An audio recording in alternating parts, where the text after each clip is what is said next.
हरिस्तोत्रम्। जगज्जालपालं कचत्कण्ठमालं शरच्चन्द्रभालं महादैत्यकालं नभोनीलकायं दुरावारमायं सुपद्मासहायं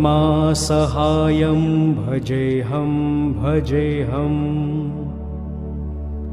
सदाम्भोधिवासं गलत्पुष्पहासं जगत्सन्निवासं शतादित्यभासं गदाचक्रशस्त्रं लसत्पीतवस्त्रं हसच्चारुवक्त्रं भजेऽहं भजेऽहम्। रमाकण्ठहारं श्रुतिव्रातसारं जलान्तर्विहारं धराभारहारम् चिदानन्दरूपं मनोज्ञं स्वरूपं घृतानेकरूपं भजेऽहं भजेऽहम्। जराजन्महीनं परानन्दपीनं समाधानलीनं सदैवानवीनं जगज्जन्महेतुं सुरानीककेतुं त्रिलोकेकसेतुं भजेऽहं भजेऽहम्। कृतान्मानगानं खगाधीशयानं विमुक्तेर्निदानं हरारातिमानं स्वभक्तानुकूलं जगद्वृक्षमूलं निरस्तार्तशूलं भजेऽहं भजेऽहम्। समस्तामरेशं द्विरेफाभकेशं जगद्बिम्बलेशं हृदाकाशदेशं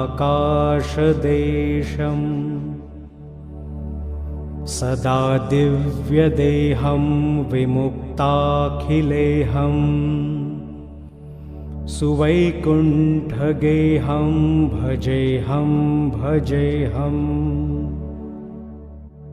सुरालीम्बलिष्ठं त्रिलोकीवरिष्ठं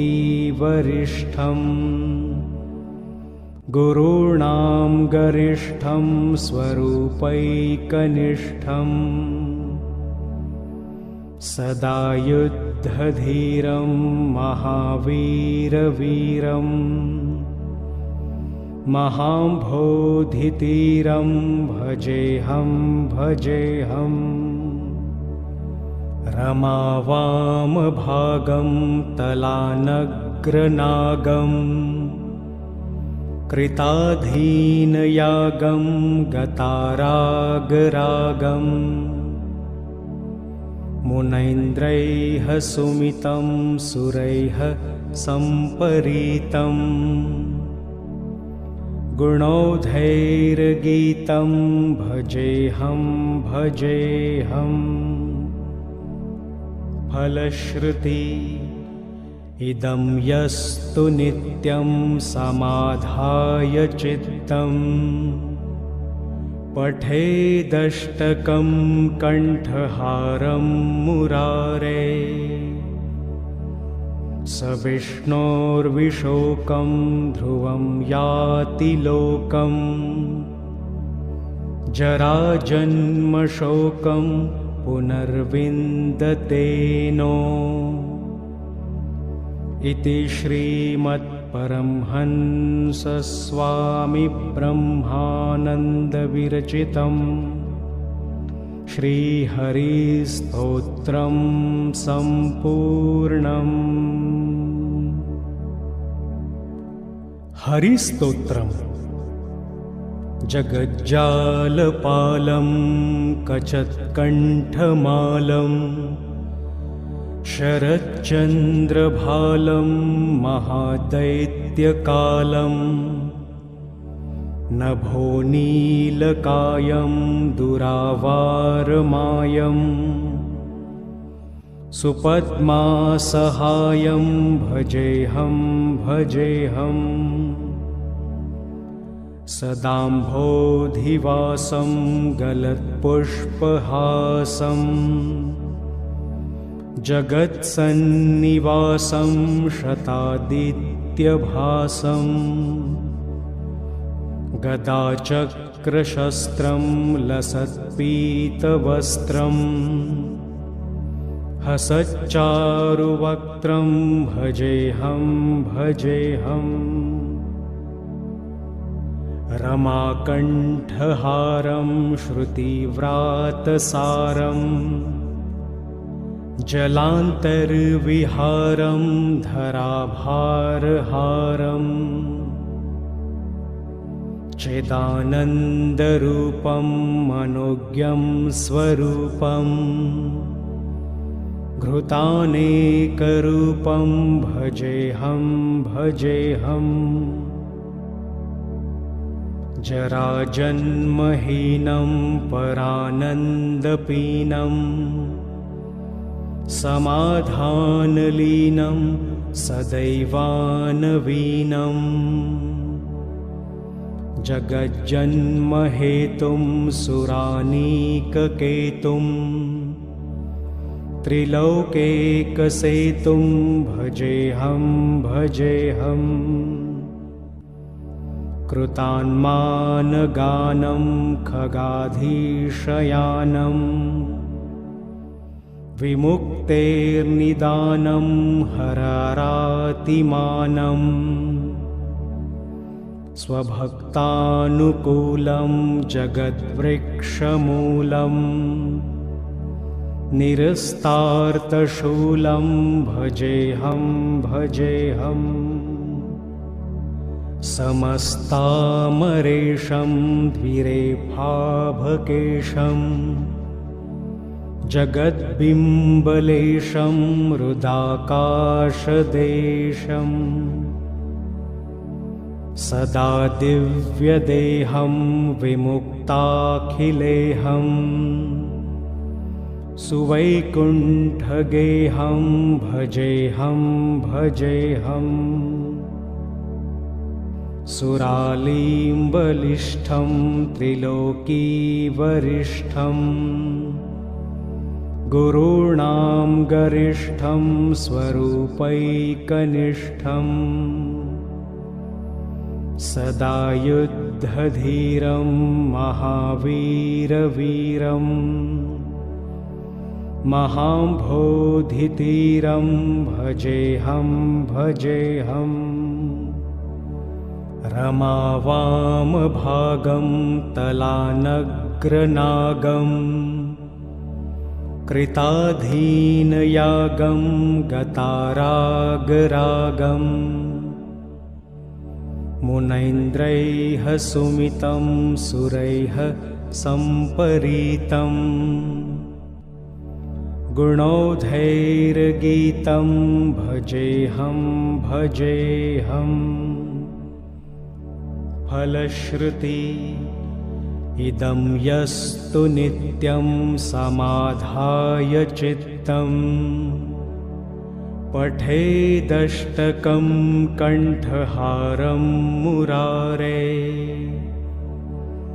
स विष्णोर्विशोकं ध्रुवं याति लोकं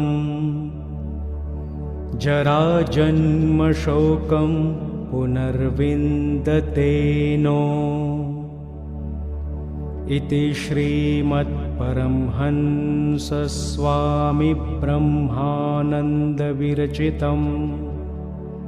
श्रीहरिस्तोत्रं सम्पूर्णम्। हरिस्तोत्रम्। जगज्जालपालं कचत्कण्ठमालं शरच्चन्द्रभालं महादैत्यकालं नभोनीलकायं दुरावारमायं सुपद्मासहायं भजेऽहं भजेऽहम् सदाम्भोधिवासं गलत्पुष्पहासं जगत्सन्निवासं शतादित्यभासं गदाचक्रशस्त्रं लसत्पीतवस्त्रं हसच्चारुवक्त्रं भजेऽहं भजेऽहम् रमाकण्ठहारं श्रुतिव्रातसारं जलान्तर्विहारं धराभारहारं चिदानन्दरूपं मनोज्ञं स्वरूपं घृतानेकरूपं भजेऽहं भजेऽहम् जराजन्महीनं परानन्दपीनं समाधानलीनं सदैवानवीनं जगज्जन्महेतुं सुरानीककेतुं त्रिलोकेकसेतुं भजेऽहं भजेऽहम् कृतान्मानगानं खगाधीशयानं विमुक्तेर्निदानं हरारातिमानं स्वभक्तानुकूलं जगद्वृक्षमूलं निरस्तार्तशूलं भजेऽहं भजेऽहम् समस्तामरेशं द्विरेफाभकेशं जगद्बिम्बलेशं हृदाकाशदेशं सदा दिव्यदेहं विमुक्ताखिलेहं सुवैकुण्ठगेहं भजेऽहं भजेऽहम् सुरालीम्बलिष्ठं त्रिलोकीवरिष्ठं गुरूणां गरिष्ठं स्वरूपैकनिष्ठं सदा युद्धधीरं महावीरवीरं महाम्भोधितीरं भजेऽहं भजेऽहम् रमावामभागं तलानग्रनागं कृताधीनयागं गतारागरागं मुनैन्द्रैः सुमितं सुरैः सम्परीतं गुणौधैर्गीतं भजेऽहं भजेऽहम् फलश्रुति इदं यस्तु नित्यं समाधाय चित्तं पठेदष्टकं कण्ठहारं मुरारे स विष्णोर्विशोकं ध्रुवं याति लोकं जराजन्मशोकं पुनर्विन्दतेनो इति श्रीमद्परमहंसस्वामिब्रह्मानन्दविरचितं श्रीहरिस्तोत्रं सम्पूर्णम्। हरिस्तोत्रम् जगज्जालपालं कचत्कण्ठमालं शरच्चन्द्रभालं महादैत्यकालं नभो नीलकायं दुरावारमायं सुपद्मासहायं भजेऽहं भजेऽहम् सदाम्भोधिवासं गलत्पुष्पहासं जगत्सन्निवासं शतादित्यभासं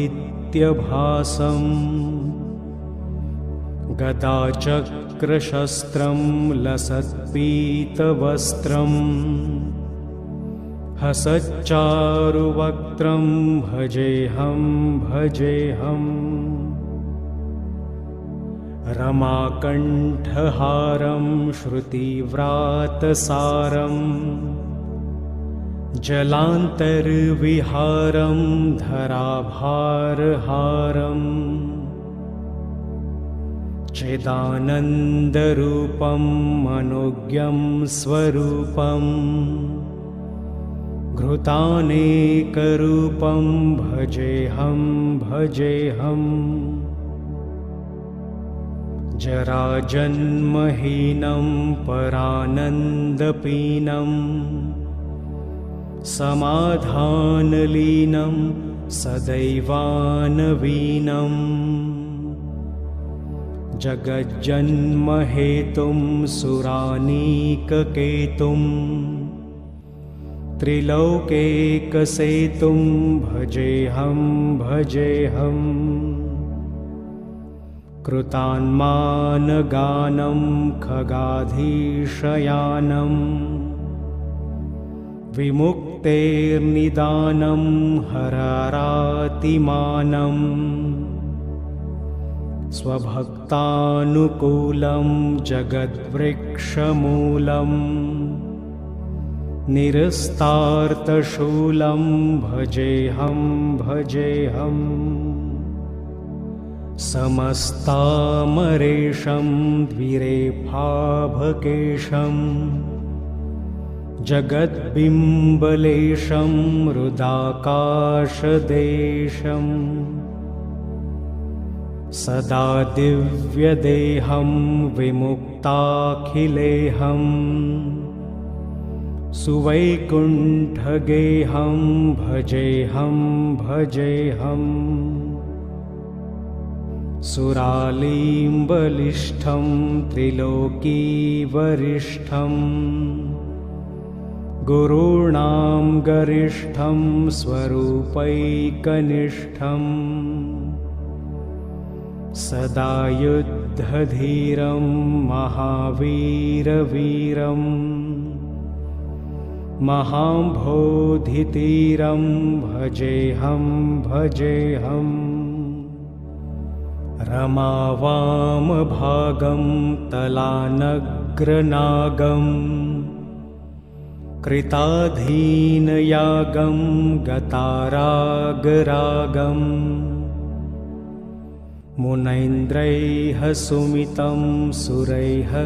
सम्परीतं गुणौधैर्गीतं भजेऽहं भजेऽहम् फलश्रुति इदं यस्तु नित्यं समाधाय चित्तं पठेदष्टकं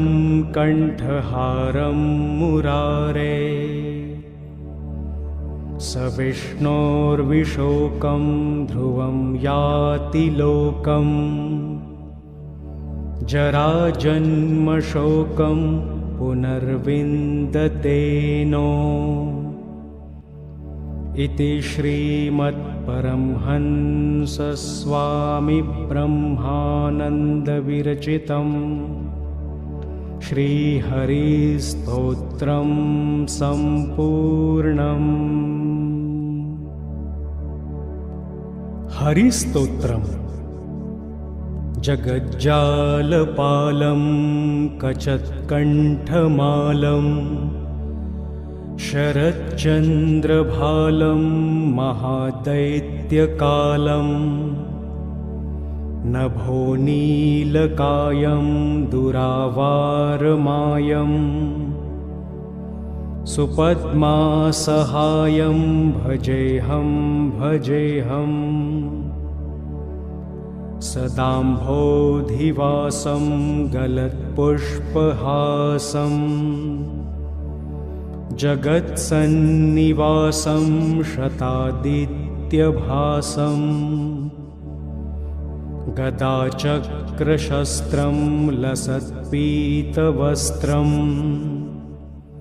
हसच्चारुवक्त्रं भजेऽहं भजेऽहम् रमाकण्ठहारं श्रुतिव्रातसारं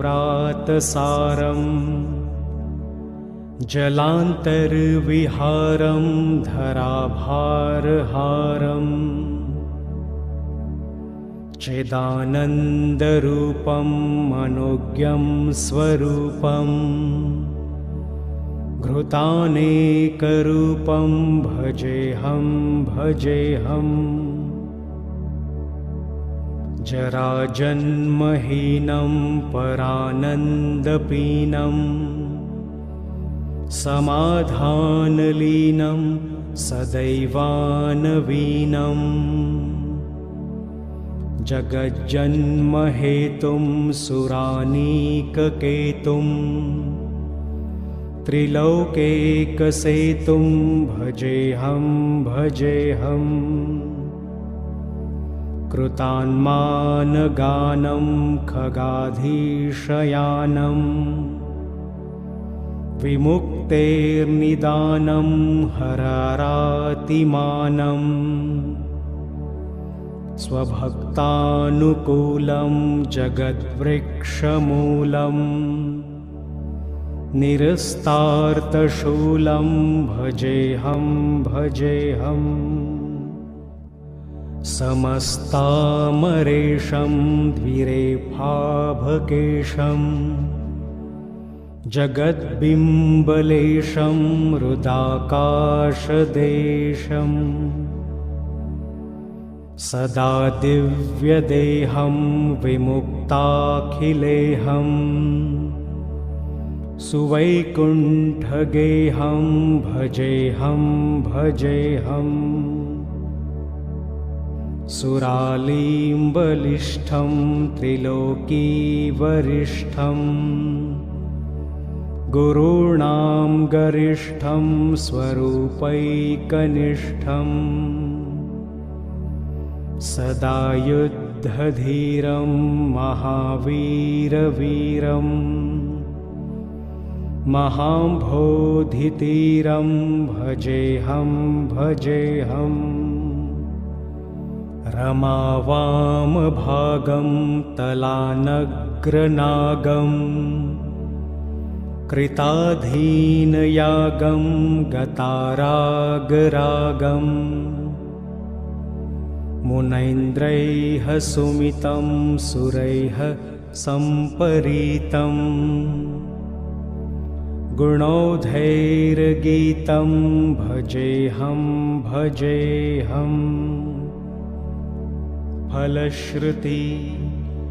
इदं यस्तु नित्यं समाधाय चित्तं पठेदष्टकं कण्ठहारं मुरारे स विष्णोर्विशोकं ध्रुवं याति लोकं जराजन्मशोकं पुनर्विन्दतेनो इति श्रीमत्परमहंसस्वामिब्रह्मानन्दविरचितं श्रीहरिस्तोत्रं सम्पूर्णम्। हरिस्तोत्रम् जगज्जालपालं कचत्कण्ठमालं शरच्चन्द्रभालं महादैत्यकालं नभोनीलकायं दुरावारमायं सुपद्मासहायं भजेऽहं भजेऽहम् सदाम्भोधिवासं गलत्पुष्पहासं जगत्सन्निवासं शतादित्यभासं गदाचक्रशस्त्रं लसत्पीतवस्त्रं हसच्चारुवक्त्रं भजेऽहं भजेऽहम् रमाकण्ठहारं श्रुतिव्रातसारं जलान्तर्विहारं धराभारहारम् चिदानन्दरूपं मनोज्ञं स्वरूपं घृतानेकरूपं भजेऽहं भजेऽहम् जराजन्महीनं परानन्दपीनं समाधानलीनं सदैवानवीनं जगज्जन्महेतुं सुरानीककेतुं त्रिलोकेकसेतुं भजेऽहं भजेऽहम् कृतान्मानगानं खगाधीशयानं विमुक्तेर्निदानं हरारातिमानं स्वभक्तानुकूलं जगद्वृक्षमूलं निरस्तार्तशूलं भजेऽहं भजेऽहम् समस्तामरेशं द्विरेफाभकेशं जगद्बिम्बलेशं हृदाकाशदेशं सदा दिव्यदेहं विमुक्ताखिलेहं सुवैकुण्ठगेहं भजेऽहं भजेऽहम् सुरालीम्बलिष्ठं त्रिलोकीवरिष्ठं गुरूणां गरिष्ठं स्वरूपैकनिष्ठं सदा युद्धधीरं महावीरवीरं महाम्भोधितीरं भजेऽहं भजेऽहम् रमावामभागं तलानग्रनागं कृताधीनयागं गतारागरागं मुनैन्द्रैः सुमितं सुरैः सम्परीतं गुणौधैर्गीतं भजेऽहं भजेऽहम् फलश्रुति इदं यस्तु नित्यं समाधाय चित्तं पठेदष्टकं कण्ठहारं मुरारे स विष्णोर्विशोकं ध्रुवं याति लोकम् जराजन्मशोकं पुनर्विन्दतेनो इति श्रीमत्परमहंसस्वामिब्रह्मानन्दविरचितं श्रीहरिस्तोत्रं सम्पूर्णम्। हरिस्तोत्रम् जगज्जालपालं कचत्कण्ठमालं शरच्चन्द्रभालं महादैत्यकालं नभोनीलकायं दुरावारमायं सुपद्मासहायं भजेऽहं भजेऽहम् सदाम्भोधिवासं गलत्पुष्पहासं जगत्सन्निवासं शतादित्यभासं गदाचक्रशस्त्रं लसत्पीतवस्त्रम् हसच्चारुवक्त्रं भजेऽहं भजेऽहम् रमाकण्ठहारं श्रुतिव्रातसारम् जलान्तर्विहारं धराभारहारम्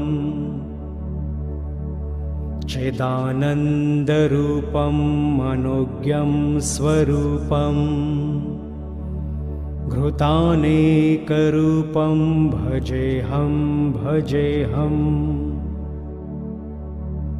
जराजन्महीनं परानन्दपीनं समाधानलीनं सदैवानवीनं जगज्जन्महेतुं सुरानीककेतुं त्रिलोकेकसेतुं भजेऽहं भजेऽहम् कृतान्मानगानं खगाधीशयानं विमुक्तेर्निदानं हरारातिमानं स्वभक्तानुकूलं जगद्वृक्षमूलम् निरस्तार्तशूलं भजेऽहं भजेऽहम् समस्तामरेशं द्विरेफाभकेशं जगद्बिम्बलेशं हृदाकाशदेशम् सदा दिव्यदेहं विमुक्ताखिलेहम् सुवैकुण्ठगेहं भजेऽहं भजेऽहम् सुरालीम्बलिष्ठं त्रिलोकीवरिष्ठं गुरूणां गरिष्ठं स्वरूपैकनिष्ठं सदा युद्धधीरं महावीरवीरम् महाम्भोधितीरं भजेऽहं भजेऽहम् रमावामभागं तलानग्रनागं कृताधीनयागं गतारागरागं